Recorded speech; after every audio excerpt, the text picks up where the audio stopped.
Shalom everybody, greetings from Jerusalem, Jane. Just a few hours before we enter the most special holy day in the Jewish calendar, Yom Kippur. This nation is shutting down completely. No planes are going in and out, no shops are open, nothing. People are in their homes or they're in the synagogue praying as we are coming from a closure from entering Rosh Hashanah and now entering Yom Kippur. This is a very, very special day. Normally I have been out and about. I'm the one who is out and about filming, showing you what it looks like when a whole nation is shutting down. I most likely will not be doing that this year.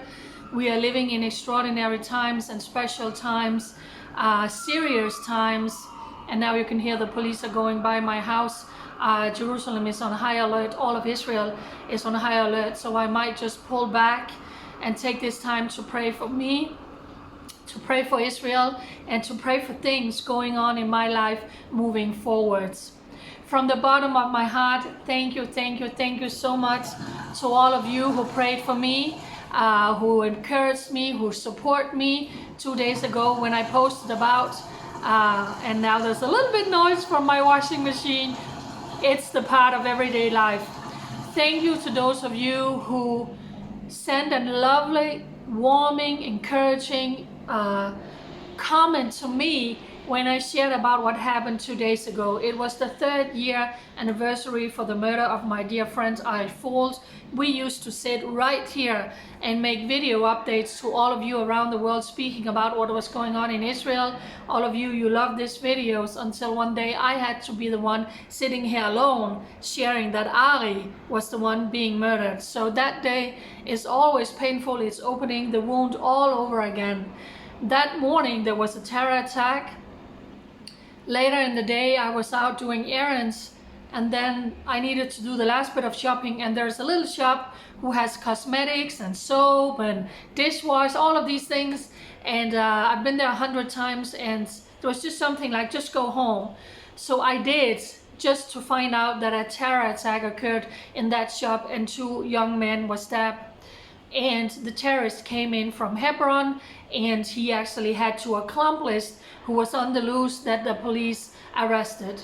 For me, all of this happening in one day was really traumatic. I got an instant headache. I started throwing up, and I chose to be transparent. I chose to share this with you because that's reality. This is reality here in Israel. So thank you so much from the bottom of my heart for all the wonderful comments and encouragements that came in saying, Jane, we understand. We know it has consequences. It has a price to do what you do and to be who you are. It really touched my heart. Already the next day, I had to get up early, have a doctor's appointment. I didn't really sleep during the night. And while I'm on the bus, all of a sudden I see border police officers start running, and 1, 2, 5, 10, 15 police cars start chasing towards the Mahane Yehuda Market. So instantly, because that's who I am, I jump off my bus, I cancel my plan, I get on the light rail, and I'm running towards this, because that's why I'm here, to share with you what's going on, because I thought now there is another terror attack. Goodness, luckily, it must have been a false alarm, because nothing happened and I couldn't find anything about it in the news. But that's who I am. I don't live in fear. I haven't lived in fear since the day I set my feet on this ground, because God has called me to share all these things with you. Does it affect you? Yes. Does it traumatize you? Absolutely. So there's a huge difference from some people saying, Jane, don't live in fear. I am not. I never was. To having a natural reaction. This was the 3rd time that God supernaturally pulled me back. Otherwise, I would have been right smack down in a terrorist attack. So I am here to be your girly eyes and ears, sharing out of Israel what's going on, because I want you to know what is reality and what the Jewish people are facing. And unless you live here, you will never ever understand ever what it's like.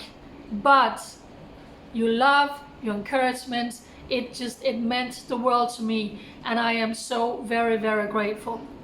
As I said, it's going to be Yom Kippur soon. This nation is on high alert. 2,000 police officers has been called in extra here in Jerusalem to keep us safe. The borders are on high alert. The Israelis in bed. The security agencies prevented several massive terror attacks that was plotted for the last couple of days, some of them here in Jerusalem. So when I encourage you to stand in the gap for Israel, to pray for Israel, it makes a difference for your prayers. Thank you to the police, the IDF, everybody in uniform who is putting their life on the line every day to keep us safe.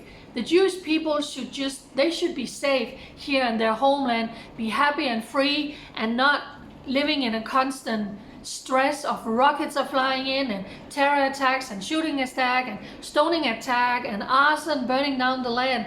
But that unfortunately is reality down here. And that is what I am trying to the best of my ability to share with all of you, so you know what's going on, because you won't hear it in mainstream media. And then once in a while, when I come a little bit too close, it affects you and it traumatizes you. But even when Hamas was threatening me and writing article about me, I said publicly in many interviews, I don't live in fear. I will never live in fear. I don't back down, because my refuge and my strength comes from my Heavenly Father, the God above.